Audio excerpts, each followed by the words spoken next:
Maharashtra superfast news चॅनलमध्ये आपले सहर्ष स्वागत आहे। का सत्याची धार लेखणीची महाराष्ट्रातील ताज्या आणि वेगवान बातम्या पाहण्यासाठी आपल्या हक्काचे चॅनल शेअर करा, लाईक करा आणि सबस्क्राईब करा। धन्यवाद। सूर्य उगवून डोक्यावर आला तरीही श्रीवर्धन शहरातील नव्याने लावण्यात आलेले पथदिवे सुरूच। ऋतुमानानुसार टायमिंग बदलण्याची आवश्यकता। सध्या रात्र लहान व दिवस मोठा असे ऋतुचक्र सुरू आहे। वर्षातील सर्वात मोठा दिवस 21 जून हा असतो, तर वर्षातील सर्वात लहान दिवस 21 डिसेंबर हा असतो।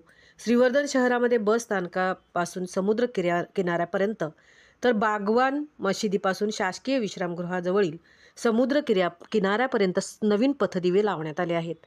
सुरुवातीला हे पथदिवे सोलरवरती चालतील असे सांगण्यात आले होते, परंतु अद्याप तरी हे पथदिवे सोलरवर चालत असल्याचे कोणत्याही ठिकाणी पाहायला मिळत नाही।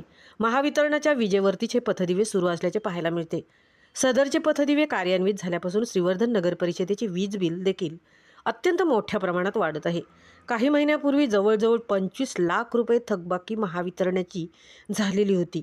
मात्र ऋतुमानानुसार जेव्हा दिवस मोठा होत असतो किंवा जेव्हा दिवस लहान होत असतो त्या वेळेला सदर पथदिव्यांचे टायमरवरील टायमिंग चेंज करून नागरिकांना ज्या वेळेला अंधार असेल त्या वेळेला विद्युत पुरवठा नक्कीच मिळाला पाहिजे। परंतु दिवस उगवल्यानंतर व उजेड पडल्यानंतर पथदिवे बंद झालेच पाहिजे, याची काळजी नगर परिषद प्रशासनाने घेणे अत्यंत गरजेचे आहे। या अगोदर सुद्धा दिवस लहान असताना अंधार असताना दिवे बंद होत होते। याबाबत नगर परिषदेच्या प्रशासनाची ही गोष्ट लक्षात आणून दिल्यानंतर त्यांचे टायमिंग बदलण्यात आले होते, परंतु पुन्हा आता एकदा दिवस मोठा झाला आहे आणि त्यामुळे पथदिव्यांचे टायमिंग चेंज करणे आवश्यक आहे।